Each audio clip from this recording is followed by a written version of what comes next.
Mga kapuso, ready na ba kayong kulayan ang matagal ng growing na outing?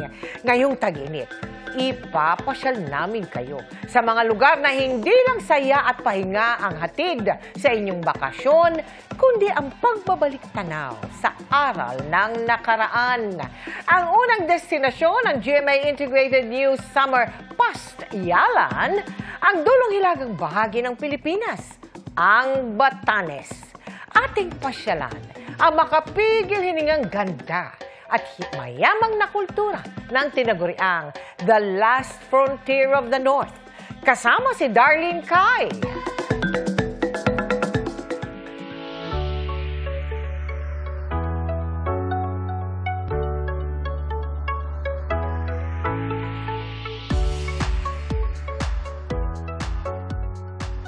Sa dulong hilaga ng Pilipinas, may isang grupo ng mga isla na hindi nararating ng karamihan. Tila mas mabagal ang oras at mas simple ang buhay. Tara sa Batanes!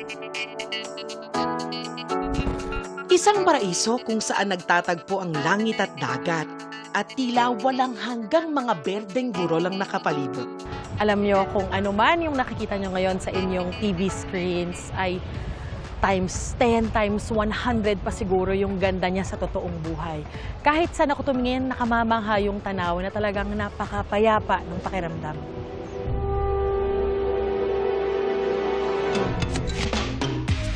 Ang Batanes, lupain ng mga Ivatan, mga taong may pusong nakaugat sa lupain kanilang minana. Sa buong probinsya, halos 19,000 lang ang kabuuang populasyon. Umiikot sa kalikasan ng buhay dito sa Batanes na idineklarang protected area. Matindi ang pagpapahalaga nila sa kapaligiran kaya imbes na baguhin, sila ang nag-a-adjust.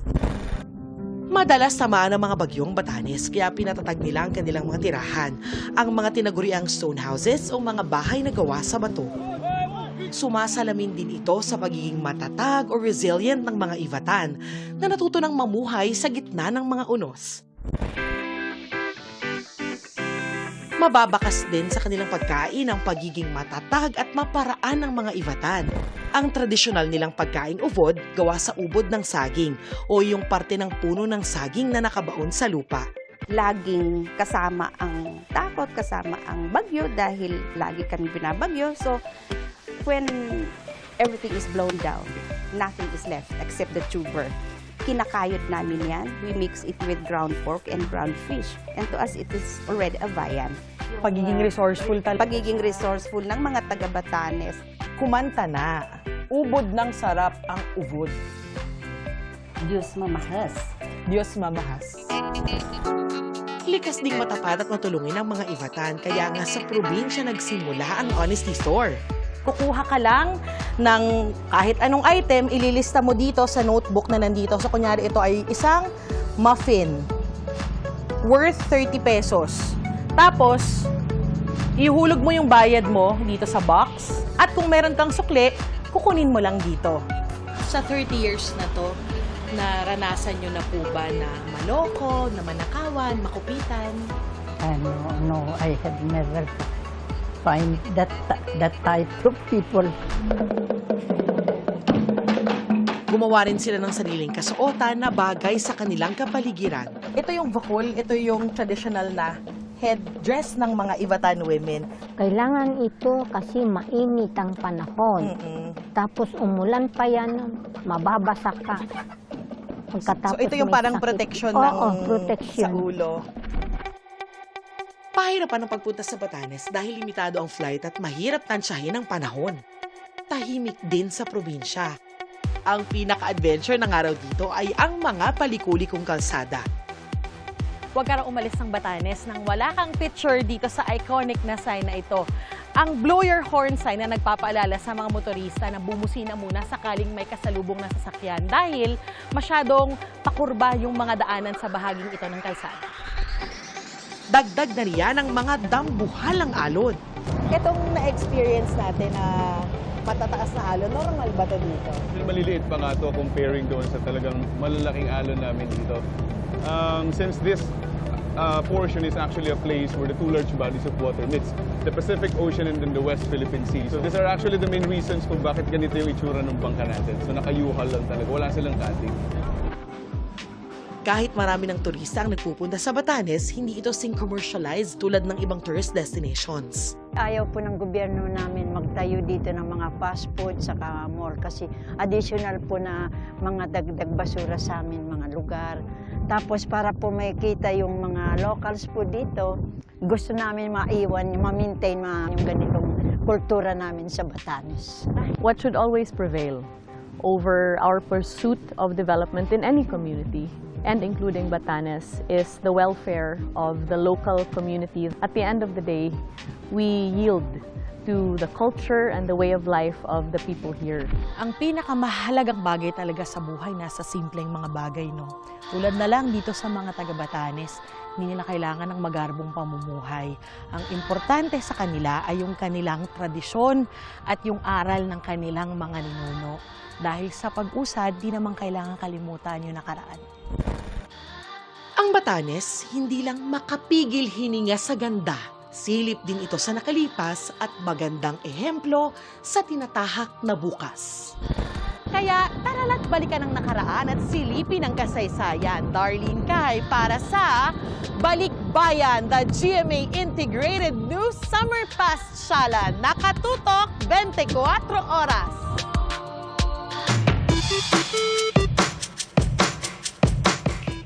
Magandang gabi mga kapuso. Ako po ang inyong Kuya Kim, magbibigay sa inyo ng trivia sa likod ng mga trending na balita. Kung meron kang bilyong-bilyong piso, anong bibilin mo? Mga bahay? Lupa? Sasakyan? Bibili ka ba ng isang napaka-rare na diamante na mahigit 1 bilyong piso? Ang halaga?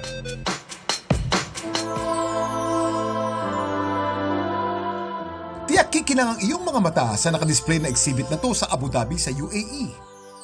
Isang rare blue diamond.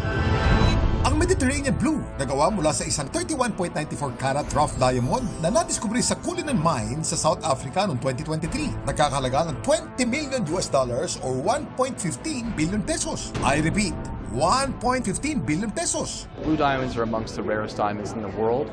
And we think about all the blue diamonds, the pinnacle of those are vivid blue diamonds. Ang naturang diamante nakatakdang i-auction sa Geneva, Switzerland sa susunod na buwan. This will be the centerpiece of our Geneva High Jewels auction in May. Kuya Kim, anda! Ang diamond ay nagmula sa Greek word na adamas. Ibig sabihin, invincible o indestructible. Isa kasi ito sa tinuturing na hardest substance sa buong mundo, kaya hindi rin biro ang presyo nito. Tumataas pa ang halaga kapag ito'y may kulay. Kaya na nga lang ng Mediterranean Blue na nakadisplay sa Abu Dhabi. Karamihan sa mga naturally colored diamonds, nabubuo kapag ang mga trace elements nag-i-interact sa carbon atoms habang nabubuo ang diamante. Ang mga chemical elements na nitrogen, sulfur, and boron ay maaaring magbigay ng yellow, green, at blue na shade ng isang diamante. Ang pink diamonds naman, walang trace elements. Ang kakaibang kulay nito ay maaaring resulta ng kakaibang pagkakaayos ng carbon atoms nito. Pero alam niyo ba kung anong pinakamahal at pinaka-rare na kulay ng diamante?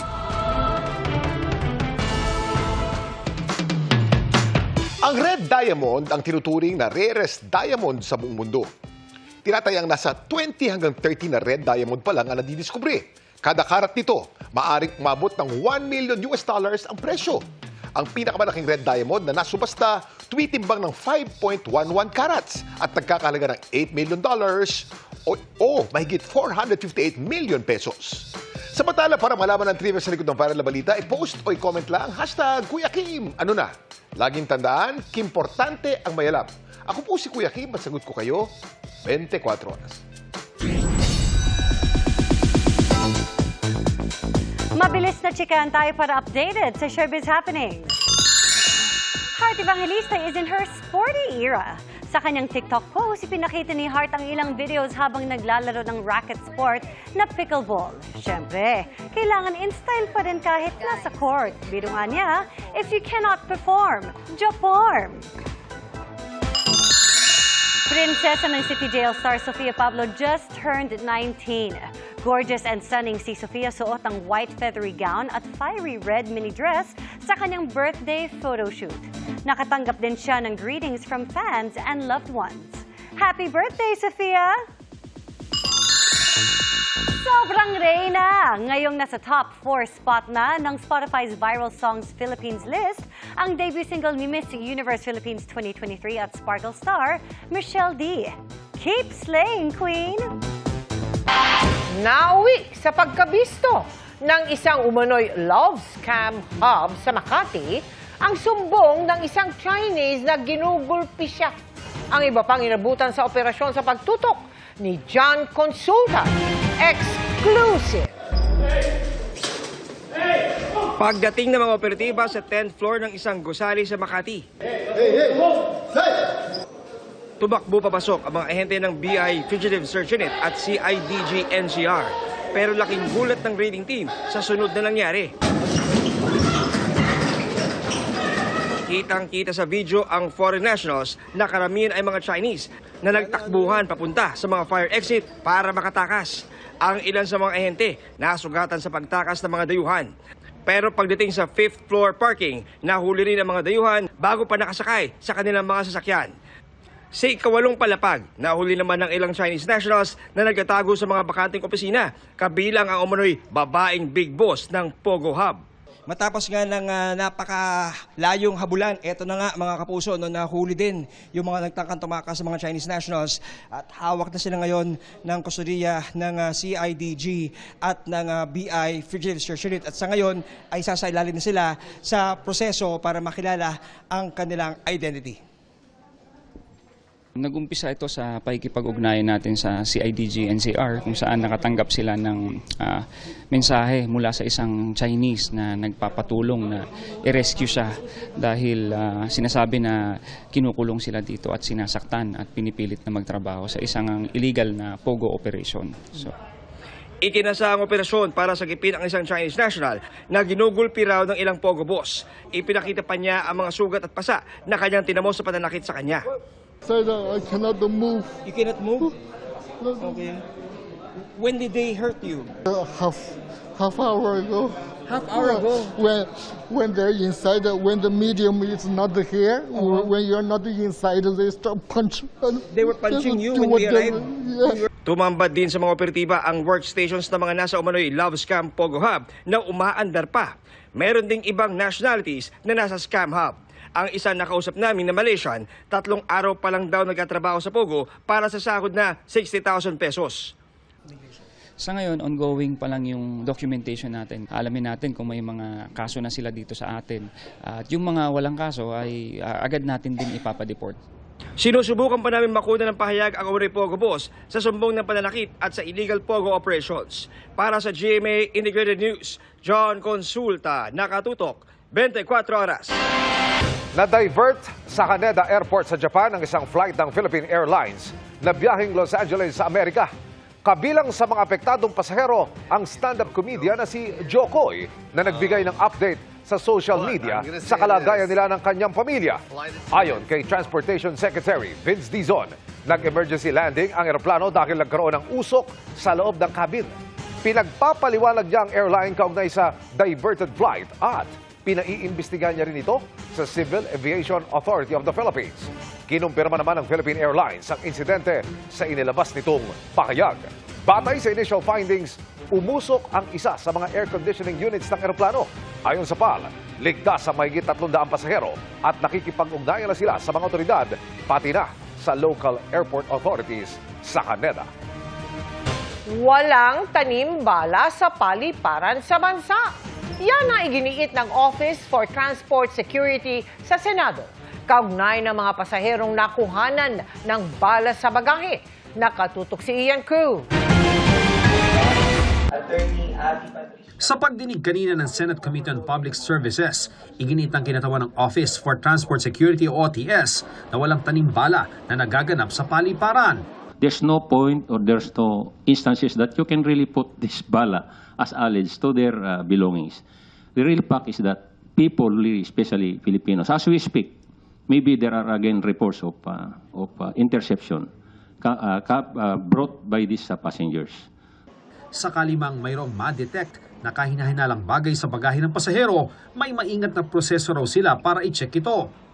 we make it to a point that the hands of those personnel conducting inspection should show them to the people or to the one subjected for inspection. Then they will place the gloves and then they will conduct inspection. At sakaling may makitang bala, ipinapasa na raw nila ito sa PNP. Karaniwan naman daw, natutuloy pa rin sa biyaheng pasahero pero naabala dahil sa dokumentasyon. So you let the PNP decide? Yes, sir. In general, sir, isa, dalawa, depende po doon sa, go sir. So walang In general, nililet go ninyo? Yes, sir. Tinanong ni Senador Tulfo ang PNP kung idineklara ng pasahero na anting-anting o pangontra sa aswang ang bala, ano ang kanilang ginagawa?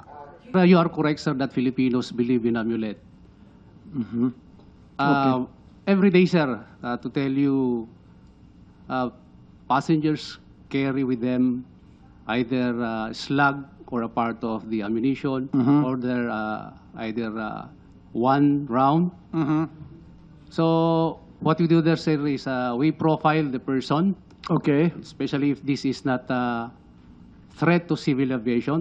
Kinukumpiska na lamang daw ang bala at sa huli, wala naman daw kinakasuhan na pasahero. Itong Marso lamang, 3 tauhan ng OTS ang sinibak ni Transportation Secretary Vince Dizon nang masangkot umano sa tanimbala sa NAIA. Ipinag-utos din ni Dizon na rebisahin ng OTS ang kanilang screening at security protocol sa paliparan. Samantala, kanina sa hiwalay na press conference, sinabi ng MIAA na hindi maaaring ikonsidera na tanimbala ang mga bagong insidente. Lahat ng mga nahanap namin, nakita namin na sinasabi na tanimbala, wala nagtanim. Kaya hindi pwedeng sabihin tanimbala yun. That's one thing that we have to really complete now, yung CCTV natin. Plano namin talaga dagdagan, pinapaspasan namin. Para sa GMA Integrated News, Ian Cruz, nakatutok 24 oras. Balikan natin ang balita ng Paumaril kay Albuera Leyte Mayoral Candidate Kerwin Espinosa sa kampanya sa Barangay Tinagan. Ayon sa Philippine National Police, 2 iba pa ang nasugatan. Ang kapatid ni Espinosa na si Mariel Espinosa Marinay na tumatakbo naman sa pagka-vice mayor at isang menor de edad. Sa paunang report ng PNP, binarili si Espinosa habang naghihintay na magtalumpati. Nagtago umano ang salarin sa kisame ng entablado. Tinutugis na siya ng pulisya at naglatag na rin ng checkpoint. Kinundena ng COMELEC ang paumaril kay Espinosa at sinabing dapat agad matukoy ang salarin. Matatandaang si Espinosa ay dating naugnay sa illegal na droga pero ibinasura ng korte ang ilan sa mga kaso dahil sa kakulangan ng ebidensya. Naging maugong noon ang kanilang pamilya nang mapatay ang kanyang amang si dating Albuera Mayor Rolando Espinosa Sr. sa isa umanong shootout habang nasa loob ng kulungan. From figure skating to action star in the making. Yan ang atake ni Ashley Ortega na magiging bahagi na rin ng lolong pangil ng Maynila. Makichika kay Lars Santiago. Work mode na si Ashley Ortega. Wala halos tigil sa trabaho si Ashley. Simula nang lumabas siya sa bahay ni Kuya, kaya mabilis din daw siyang naka-adjust sa outside world. Mula nga sa guestings, heto't ibang Ashley naman ang matutunghayan. Taas mo mga kamay mo! Head to toe in black. Nasa action mode with gun shooting skills pa. Simula bukas ay mapapanood siya sa lolong pangil ng Maynila. And sana abangan nila kasi actually kakaiba na naman yung character ko dito eh. Napasabak po ako sa action. So may mga baril-barilan, may mga fight scenes. So, abangan nila ako doon. Sana matanggap ako ng tao nagpa-fight scene. Pero I'm so happy kasi gusto ko rin po talaga gumawa ng action. Sa mga unang eksena ni Ashley, madalas na si Ruru ang kanyang kaeksena at masaya raw siya na muli silang nagkatrabaho ng kapuso action hero. I'm happy na I got to work with him again. Ang huling beses ko kasi siyang nakatrabaho, parang may destiny pa eh. At si Ruru rin kasi yung isa sa mga artistang nakasama ko nung kakastart ko lang din sa showbiz. So it's nice to work with him again as adults na. Dahil subsub sa trabaho, hindi na raw masyadong nakakapanood si Ashley ng Pinoy Big Brother Celebrity Collab Edition. Pero napanood raw niya ang nakaraang nomination night. Mensahe niya sa mga ma-evict ngayong weekend. I just want to let them know na once you're in the outside world, I'll be here to help you process things. Kasi naranasan ko yun, yung paglabas mo, yung parang information overload na mahirap i-process. So I'll be here on the outside world and help you guys process. Kahit Holy Week na sa susunod na linggo, may taping pa rin daw si Ashley. Pero hanggang sa Miyerkules Santo lang. May iba pa ba siyang plano para sa Holy Week? Dito lang muna sa Manila, or maybe kung kaya ko pang ihabol mag-out of town kung kaya. Pero as much as possible, gusto ko kasi talaga muna magpahinga lang talaga sa kwarto ko. Yung walang iisipin na trabaho, yung walang alarm the next days. Lars Santiago, updated sa Showbiz Happening. At yan ang mga balita ngayong Huwebes. Ako po si Mel Tiangco para sa mas malaking misyon. Para sa mas malawak na paglilingkod sa bayan, ako po si Emil Sumangil. Mula sa GMA Integrated News, ang News Authority ng Pilipino, nakatuto kami 24 oras.